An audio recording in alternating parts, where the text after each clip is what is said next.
Hi, everybody. Welcome back. This is Jennifer Phillips Russo, Viticulture Extension Specialist with the Lake Erie Regional Grape Program, and you are listening to Between the Vines. Between the Vines is a podcast that's hosted by both Penn State University and Cornell University. My guest host for this whole almost entire year has been Dr. Terry Bates, and he's back to join us again. And we're going to continue his nutrient discussion where the 10 best studies and research projects that have gone on to help formulate why we give the recommendations that we do in our region when we're talking about. You have a long time to go through these. I know. Thank you for joining me yet again. I truly appreciate it. And people have been looking forward to these discussions. So today we're talking about pH, sort of like the basis of everything that we need to go through. I guess I say take it away. Where do you want to start with your discussion? Let's now I have to get this screen out of the way. It's so funny, people on Zoom or on the just listening to it don't see that I'm trying to open and close windows, and I'm like, okay, we did want to mention before we get started, of course, we're going to get off track right away, about seeing any veraison out there in the fruit. So we shouldn't hit, okay, in Concord, veraison usually happens 69 days after bloom, plus or minus 3 days, depending on the year. Usually when it's cooler and wetter, veraison is a little later. And if it's hot and dry, veraison is a little bit earlier. This year, veraison should hit somewhere in the week of August 21st. But you were just showing me a picture where you saw a cluster that some veraison had moved into. Yes, so I weekly collect Concord berries throughout the region for the microclimate study that we're doing, lake, bench, and escarpment. And I had noticed some color on the escarpment. So we were talking about, now, we're only 59 days after bloom right now. And you say so that's early. It's early. The question is, okay, was there something going on with that cluster? Like, is it just an anomaly, or is it, does it have some disease or insect damage, something that would cause it to be stressed and start early? Or do you really have a natural early ripening clone out there, which we should identify and propagate? I agree. And that's why I brought it when we were talking about it. We should be flagging those. So if anybody is noticing it, I should mention, I checked the clusters. There were no stings. It's a very clean vineyard. So there wasn't any black rot throughout the vineyard. So it did. That's why I sent the photo, because I was like, we have some color in here. So if you do find that, I wonder, Terry mentioned we should have some sort of contest. We could definitely have some LERGP swag that could go out there. But just for our region itself, we should be flagging those vines. If you happen to notice color now. The free LERGP t-shirt for anybody who successfully identifies an early ripening clone. So we've talked to Peter Cousins and Lance Candle-Davidson, so geneticists, about this, and they said, oh yeah, with all the Concord that's planted out there, it's quite possible, if not likely, that there are just some natural genetic differences out there. So you have a Concord vine that's a clone that is an early ripening clone, and you just need to identify it and propagate it to see if it's truly an early ripening clone, like we're trying to do with Concord clone 30. And so I think you could use the MyEV thing on your phone, and if you spot a vine, you should geotag it with MyEV and try to be pretty specific about like what the row and vine number is, and then either track it, or we can collect wood from it and then see if it's really an early ripening clone. Wouldn't you like to be the person who identified on your farm an early ripening Concord clone that just revolutionized the industry? Wouldn't that be great? And you're out there all the time, or you should be, right? You're out in your vineyard. So I don't know what the legal part of it is, but could you have you could call it, whatever, the Bob Betts clone. Oh. He's giggling right now because he's listening as we go through. So if you're driving through the vineyard, I mean, it shouldn't be that hard. If you're driving through the vineyard at this time of the year and all of a sudden you just see one vine that's got color in it and none of the other vines do, then that's definitely flag us and let us know. We should figure out what wavelength you can shine on the vines. So if they're starting to color up, they fluoresce, you know? So you could drive around at night and then all of a sudden you just see this fluorescent vine. All right, we're getting way off track already. No, but that's fun. Let us know if you find anything. And I'm going to try to find those vines when I go back out next week and I'll flag those myself. So why is pH important in vineyards? Okay, let's make this one quick. We always say that. Let's make it quick. Right. I put this on my list, my top 10 list, because this is what we got started on when I first got hired at Cornell. So I had talked to Phil Troop at the time, who was the viticulture extension specialist in Jen's position way back when.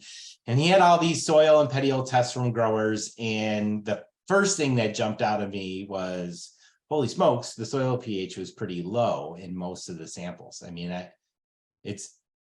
I saw samples as low as pH of 3.5, which is almost unheard of. And averages were around 4.5.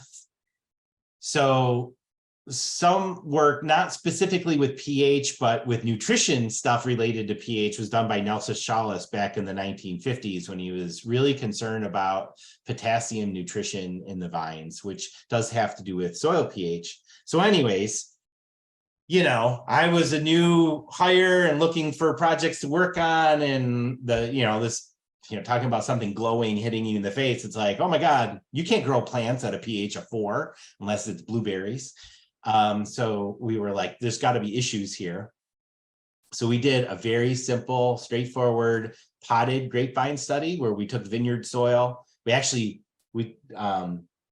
You can see the little picture. So Yeah. we have these 25-gallon pots with grapevines in it. The soil was from the vineyard, but we either used ground sulfur to lower the pH or lime, like most of us do, to raise the soil pH at different rates to cause the soil to have different soil pH. And we actually did it in a cement mixer. We would dump the soil in a cement mixer, add our doses of sulfur or lime, and then put them in. And then we planted vines from Dennis Rack at AA Vineyards and grew them out and looked at the biomass. So we then would, at the end of the season, dig up the vines, look at their root biomass and the shoot biomass, just basically looking at vine size.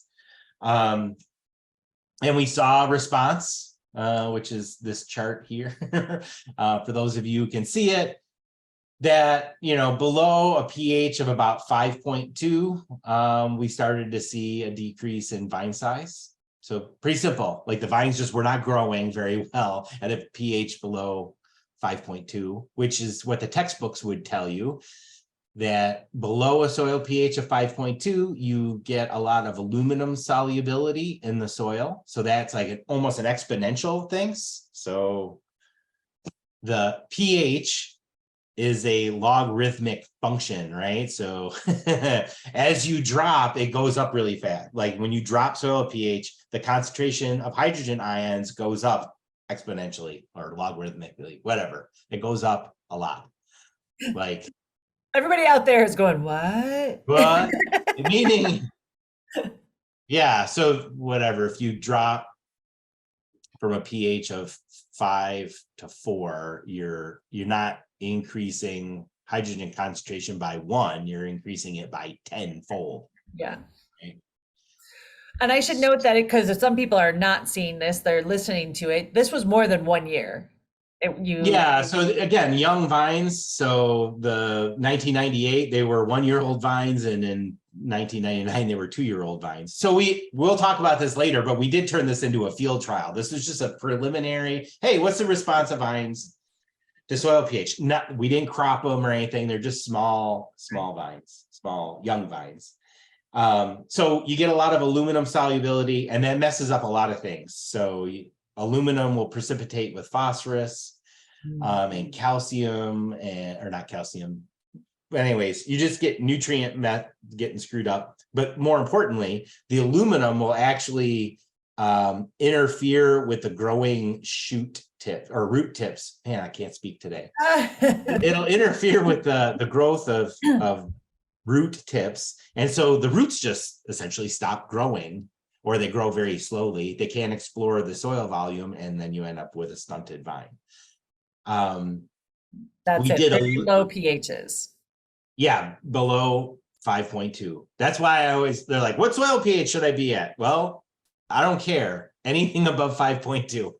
I always say 5.5 to 6.5. Yeah, and there's different reasons why we now suggest that, but like just from this study, it's just like, hey, because we went up to a pH of almost 7.5, and there really wasn't much decline in the vegetative growth of these vines.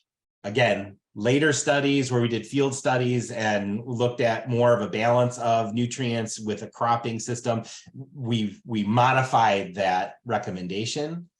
Okay. But just based on this, we were like, yeah, we're growing our Concord vines at 4.5, and that's really bad. We should at least get it up to 5.2. And that's why we said, well, shoot for 5.5 at least. And you're going to improve the nutrients. So you're taking aluminum as a toxicity problem out of the soil. And so you're going to have better root growth, you're going to have more nutrient uptake, and you're going to lead to bigger vines. I mean, pretty simple, fundamental horticulture stuff. From a physiology standpoint, the chart in the middle. So what we did was we took a pH reading of like the bulk soil that was in the pot. But when we dug the roots up, I took the soil that was like, so when you dig the roots out, you actually have this soil that's like adhering to the roots. And we call that, yeah, so that's the rhizosphere. So the rhizosphere is it's the plane right next to the roots and interfacing with the soil. We call that the rhizosphere. And plants will do a lot of rhizosphere modification from exudates and differential ion uptake and different, they actually try to make their environment better for them. It makes a lot of sense. They can't get up and walk away, so they got to expend some energy in making where they're growing more beneficial to them. So we looked at the bulk soil pH, and then we looked at the rhizosphere pH. So we took the soil that was right up against the roots, and we scraped that off, collected that soil, and measured the pH of that soil. And I thought this was very telling in that when we had low soil pH, so pH of 4 to 4.5, the roots were modifying their rhizosphere. They were making it more basic. They were raising the pH in the rhizosphere. And again, that could be from root exudates. A lot of it has to do with the differential uptake of nitrogen ions, either in nitrate or ammonium. So a lot of like root stuff works on electrochemical gradients, kind of like a car battery, right? It's like, I love your analogies. Go for it. Right, you have it uses a charge differential to do work, to do like ion uptake, so opening up enzymes to let nutrient ions in and out. Right. And so it'll actually use energy, ATP energy in the plant to pump these gradients to make a charge differential so that it can do work. Which is a cost for the plant. It's a cost. It's using some of the carbon that it gets from photosynthesis and energy to like spend that energy to make their environment more benign.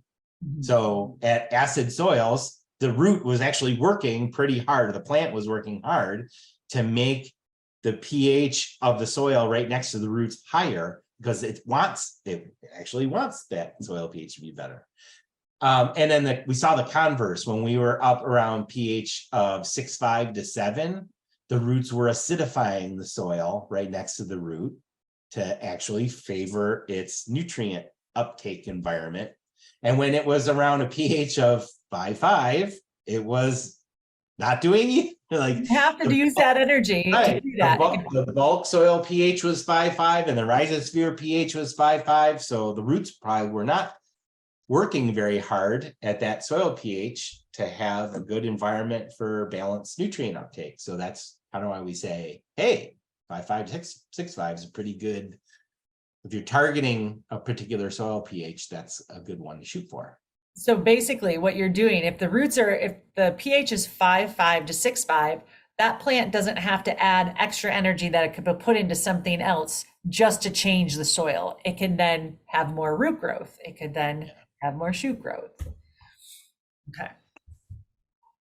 Basically, get your soils to 5.5 to 6.5. All right. Laughter. This study was done back in 1998, 1999. So, I mean, we've kind of been talking the same thing for a really long time. As far as nutrient uptake, the last chart is showing this antagonistic relationship between potassium and magnesium. So this is something that Nelson alluded to back in the 1950s. That you're whatever, because potassium and magnesium are both positively charged ions, and they basically have what we call a similar hydrated radius. We won't go into what that means. Nope. It just means that the plant can have a difficult time discerning between picking up potassium and magnesium. And I think the current research has shown that in the root system, you have potassium specific proteins for shuttling potassium across the membrane. And you have magnesium specific enzymes to shuttle magnesium, but it's the magnesium ones that are kind of sloppy, that they'll let in potassium as well. Okay. So what you end up having is, like, if you have a situation where you have high potassium and low magnesium, like, it's the potassium they're going to compete with each other in uptake because the ion specific enzymes aren't so specific. They're a little sloppy. So at low soil pH, so again, this has to do with soil chemistry. At lower soil pH, the solubility of magnesium and calcium is lower. So you end up with a lot less of that. And then as you raise the soil pH, you get a lot more calcium and magnesium. And it's the magnesium specifically that outcompetes the potassium.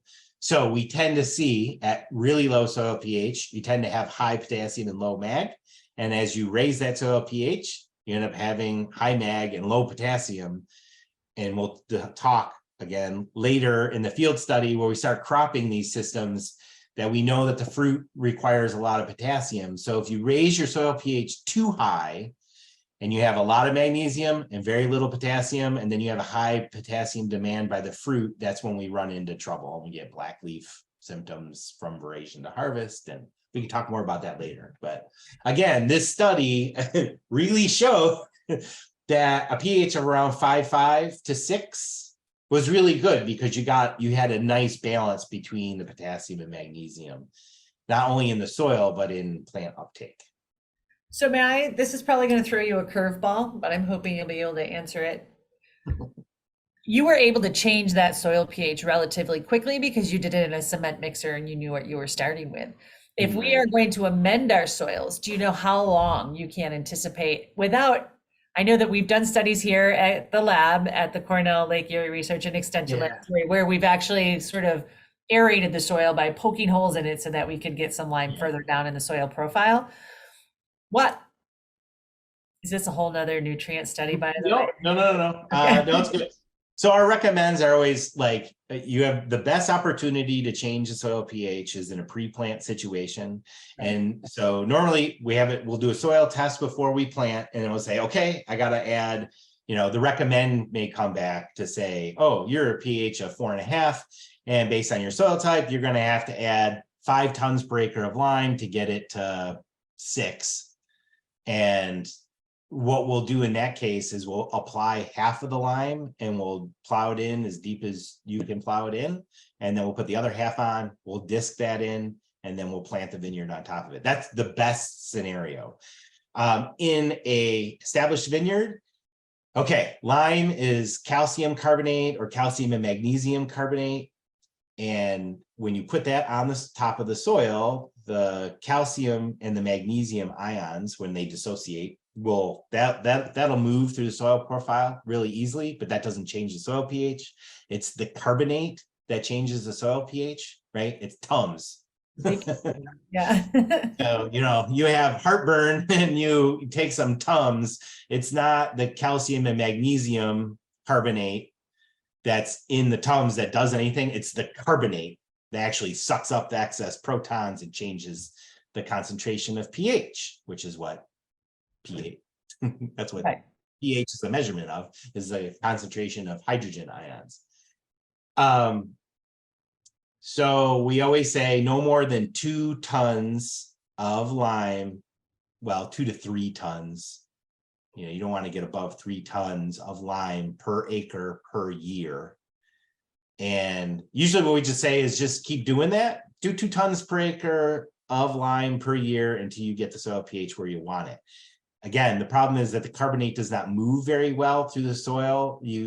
One soil scientist told me once that like you have to almost neutralize the upper soil profile before it'll start to move down into the profile. So there's ways that we have talked about getting around it. Some people use aerators, or you can run like a shank through and drop the lime in behind it. We've talked about doing lime slurries behind a shank.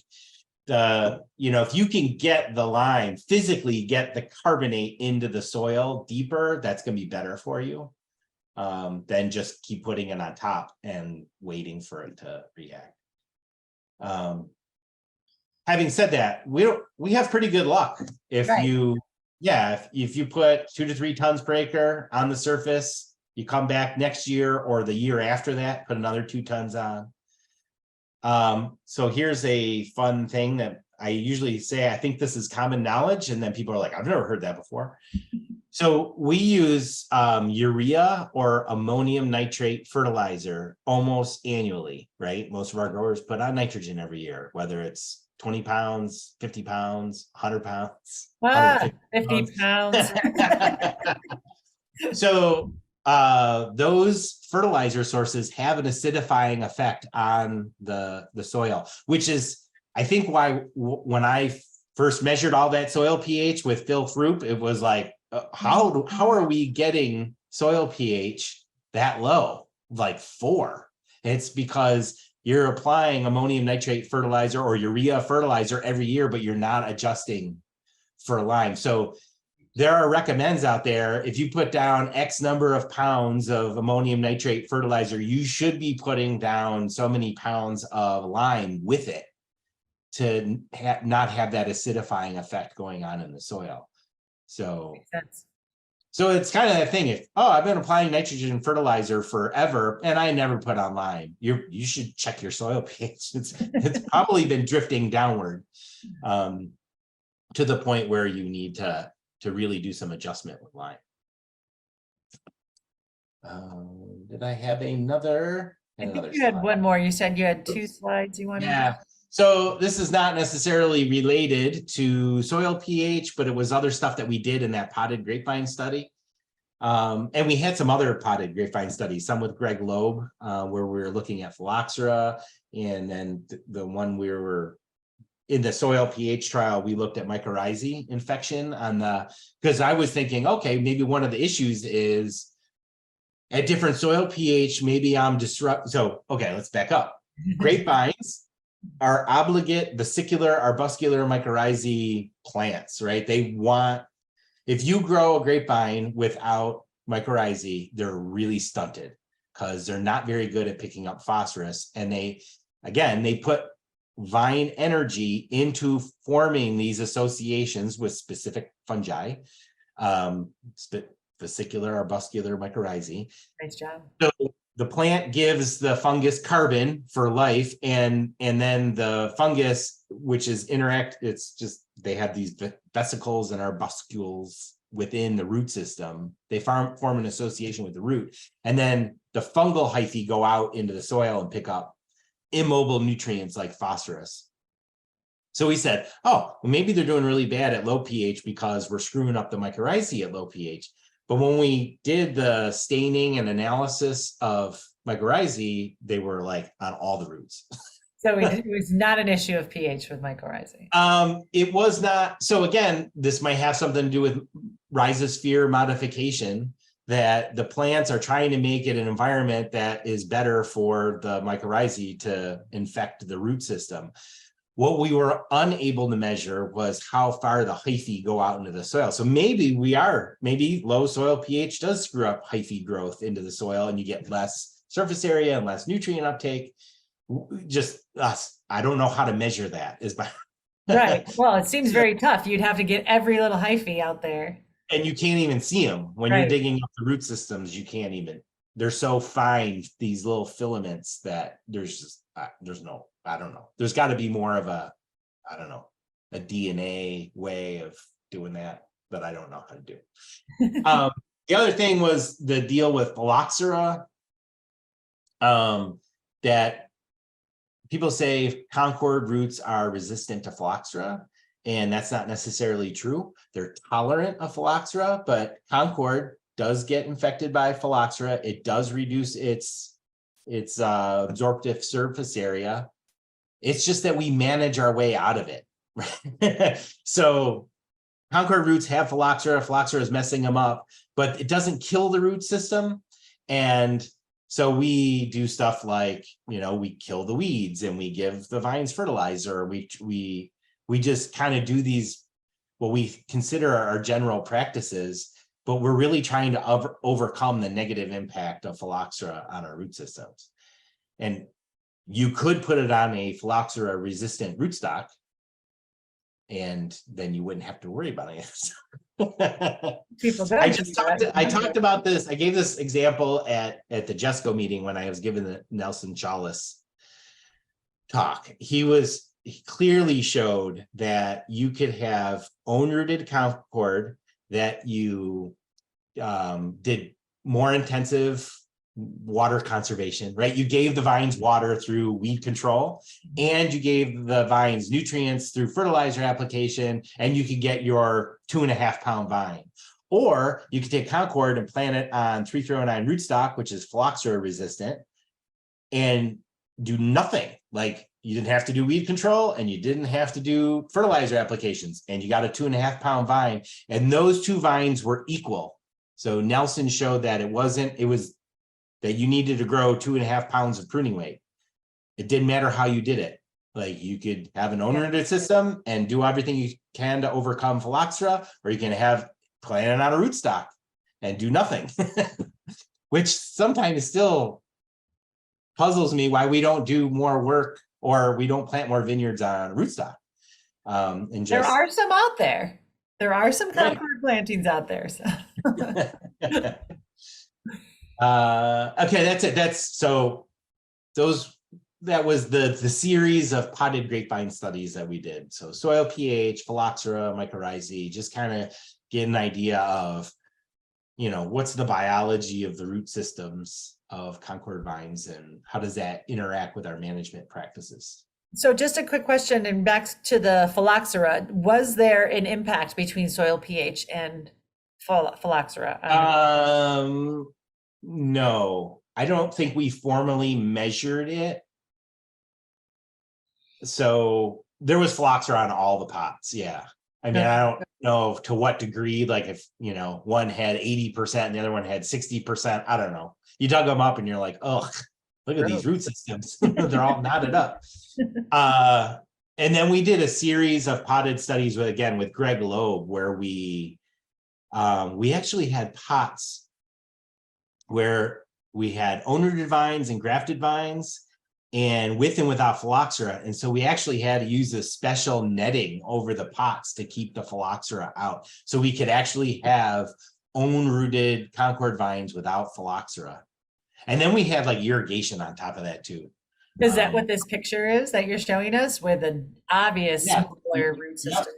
Yeah, so we have one root system, has a lot of nice fine fibrous roots, and that could pick up nutrients, and that was an own-rooted vine without Phylloxera on it. And the other one is just showing you how messed up the root system looks when the Phylloxera are eating it. What jerks! It is quite a difference. So, yeah. Okay, so then you were infield, yeah? We'll save that for another time. Okay, good. This is just the potted stuff. So you'll have to stay tuned for next week. We don't want to get too long. But I do, since we have you as a captive audience. want to talk a little about this season here. So just in Yep. keeping in mind for our listeners, we are located in the Lake Erie Regional Grape region and also the Niagara Escarpment. So we follow the lower half of Lake Ontario all along Lake Erie and into Pennsylvania, Erie, Pennsylvania County in Lake Erie. So I want to say it's about 54 miles of shoreline. Does that sound about right? Yeah. So anyway, in this specific area this season, we are noticing that berries are a little bit bigger, like 3 to 5% bigger this year, and also hearing high tonnage out there as people are doing some crop estimations. I know you've done work in the past, and I just wanted to make sure our listeners had timely information on if you're going to fruit thin, the best time to do that. And since you've done the research, I would like you to be the one to describe that. I know what I would tell people, but I always just go to you first to ask. Yeah. So, okay, first of all, we measure of course, we measure the berry curve every year in Concord. And so this shows the current year berry curve. So the red line is this year, and it's showing that the berry weight is a little bit larger than average. There's one more data point on here, and it's like 2.45 at 60 days. So it's still below the 2.5 line there on that chart. So it's still, we're into lag phase of berry development. So we get a rapid cell division in the stage 1, stage 2. There's more energy going into seed development. So we get this lag phase, they call it, stage 2 in berry development. And then when we hit veraison, we'll go into stage 3. So anyways, we're in stage 2, berry weight's a little bit larger than average. So we're saying like our standard curve at this time of the year, we're about between 75 and 80% of final berry weight. So if you're still doing any crop estimation or thinking about thinning, that's where you should be in your calculation, is that we're 75 to 80%. Some of that higher berry weight does probably have to do with the wet weather that we've been having lately. But the other thing we put into the crop update. So we look at growing degree days prior to bloom. So in the 2 weeks pre-bloom, we look at growing degree day calculation, and that is actually predicting what the final berry weight is going to be. I think it has to do with the number of rounds of cell division that are happening in that developing flower before it gets pollinated. And so actually, the cooler it is, so the lower the growing degree day accumulation is prior to bloom, 2 weeks prior to bloom. the larger the berries end up being. So if it's cooler, like it was this year as we were going through it, Yep. the larger the berries. Right. And if it's hot before bloom, we have smaller berries. And I don't know what the physiological response is. Again, I think it has to do with the cell division that's happening in the developing flowers.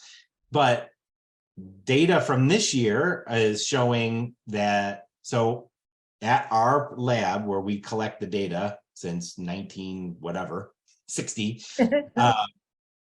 we have an average berry weight of 3 grams, and the pre-bloom growing degree day model says that we were going to have 3.1 gram berries. So, somewhere in the 3 to 5% larger than average, which is now what we're actually starting to measure now.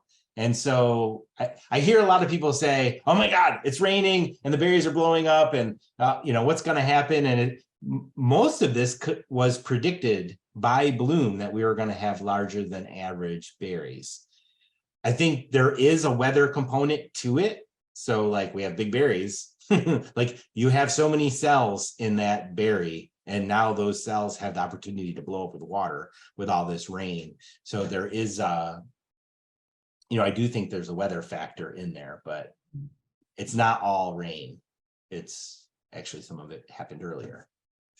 So we have bigger berries out there. And veraison is at approximately 10 days from now. 10 to 13 days from now.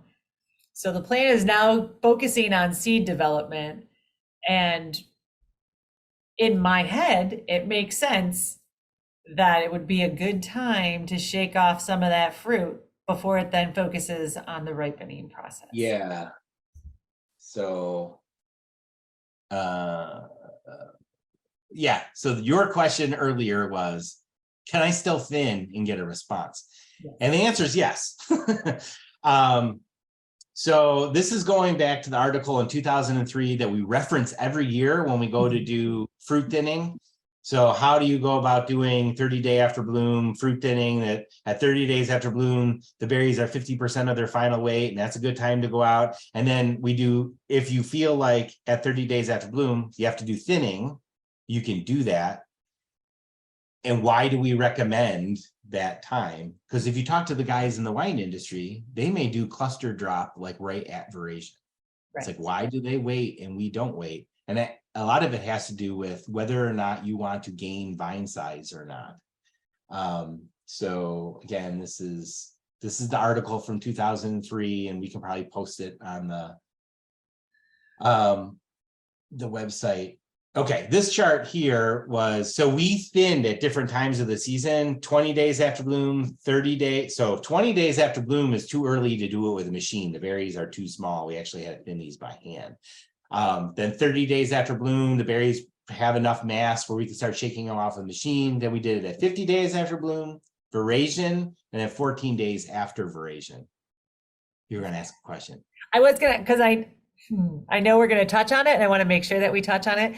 You have to use more force at 30 days after bloom to shake those tiny berries off than you would have to use now. Yes, just right. At 20 days, they don't have enough mass. You have to shake the vine really hard to get the fruit to come off. 30 days, they have more mass. You can shake them, they come off. At 50 days, 60 days, 70 days, like the berries, again, they're at 80% of their final weight. So this week, 2.45 gram berries or something like that. So they have more mass. You shouldn't have to shake them as hard to get them to come off. So you have to do some field trials. Thank you. That's what I wanted you to get at. Do some thinning. Yeah. I set my machine up, I shake them off, and then I got to measure what I took off or go back and remeasure what's still left on the vines to, make sure you're hitting what you want to take off. Right.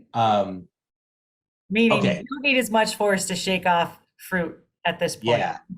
So that time of thinning research, what it showed was the earlier you thin the vines, especially for small vines, you'll get a vine size response. So, right, once the fruit is set, the vine has to take its photosynthetic energy and it has to put it into the fruit or into the vine. And that's vine balance, right? You're trying as a manager to balance those vines. So if you can reduce your crop early, then the vine has that opportunity to put its energy into the fruit and the wood so that you have a good crop for next year as well. If you wait until this time of the year, or just pre-veraison, you will still get a Brix response, but you're not going to get the vine size response anymore. But that might be okay. If you're like, oh crap, I have 15 tons per acre out there, I'm not going to ripen it, I got to get some of this fruit off so it ripens, fine. But if I have a small vine and I'm saying I'm going to thin it so I should come back with a bigger crop next year, that's not going to, it's too late now for that. It's too late. You've missed the beautiful July that we had to capture all that sunlight energy and put it into the vine. It's, that's gone. All you got now is the rest of the season. And we should actually that's a really good point to make, because the days are going to start getting shorter. They're starting to get shorter, so you're going to have less light. So that taking that fruit off earlier makes a ton of sense if you're going to take advantage of those longer days. Yes. If you look at research, similar research to this done in longer growing season areas, where they may have a month or a month and a half after harvest of photosynthesis still going on because the leaves stay on. And even if they have shorter days, they're still getting a lot of sunlight days where there's no crop on the vine anymore.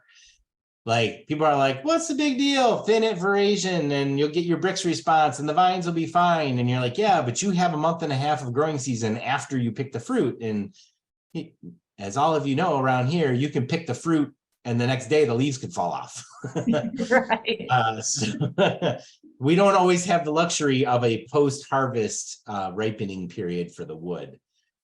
Okay, so this data is showing, so we looked at the rate of sugar accumulation from veraison to harvest in vines that we thinned at 30 days after bloom. So whether we had 100% crop, 75% crop, or 50% crop. Okay. Right, you can see that the vines all start off at the same Brix level at veraison, right? So when we hit veraison, we're about 7.5 to 8 Brix, almost always. Almost may be a good indicator of when veraison really happens. And then Regardless of how much crop is on there. right, so you get the rate of sugar accumulation then starts to separate.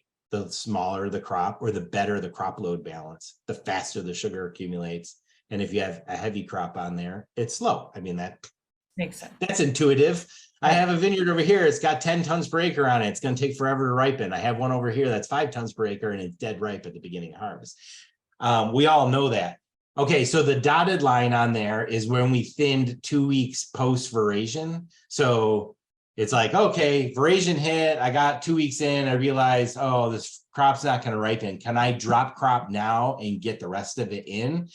And the answer was, and we dropped it to 50% crop. And the answer was no. You can see from the slope of the line that, yeah, sugar accumulation, from the rest of the veraison to harvest time, like it did go up. The rate of sugar accumulation did go up where we thinned late. But it wasn't enough to recover all the way to the 50% crop level, right? So you can speed it up, sure, but your days are too short at that time. I mean, think about what it's like sometimes around here in mid-September. It just like a hurricane comes up the coast and it's raining the whole time and there's no photosynthesis going on. So whatever. Bottom line is the earlier you thin, you'll get a Brix response and a vine size response. The later you thin up to veraison, you can still have a Brix response, but you're going to lose your vine size response. And if you thin post veraison, yes, you can increase sugar accumulation, but you're starting the track race way late. You're like a lap behind everybody. It's just too hard to catch up. I think this is all really great information and important stuff to hear over and over again is that keeping those vines balanced, you're going to get your crop, providing that we have the sun.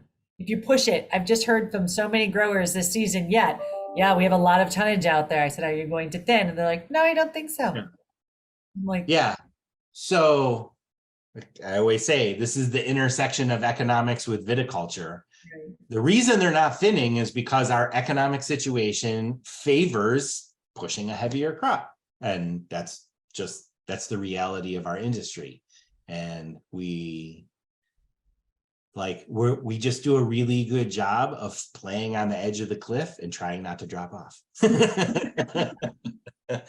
And I think that's what makes the growers such smart businessmen and smart farmers in this area. It's like it's not easy. It's not. I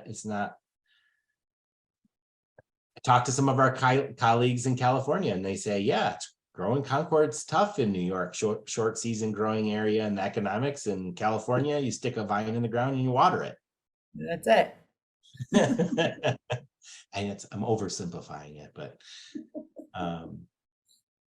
I mean, to them, everything is about water and controlling water and understanding how the plant uses water. And ours is everything else. Crop load management, nutrition management, disease management. Yeah. Which we're so very thankful that you're here to study all of that and share with everybody. Appreciate you joining us yet again. What is our next topic for the next nutrient? What slide are we on? What number are we We're on? almost done. I think that was number 6. So number 7, I think, is going to be the field study with soil pH and cropping levels and irrigation. Yeah.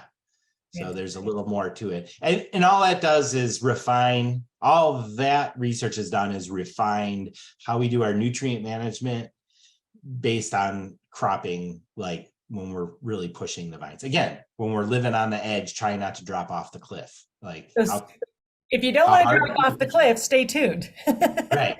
Like, how hard can we push them and make sure our nutrients are still balanced in the vines? Well, thank you again for joining me. If you guys are watching this on YouTube by any chance, you may leave comments below and we can address those as they come, or you can always email me at jjr268@cornell.edu, and I'll be sure to pass those questions on to Terry for the correct answer. And thanks again for joining us. Hopefully we'll see you all next week. If you have any questions about thinning and you want to have a little more information on that, please reach out. All right, Terry, we'll see you next week. Thanks so much. Thanks, Jen. Bye now.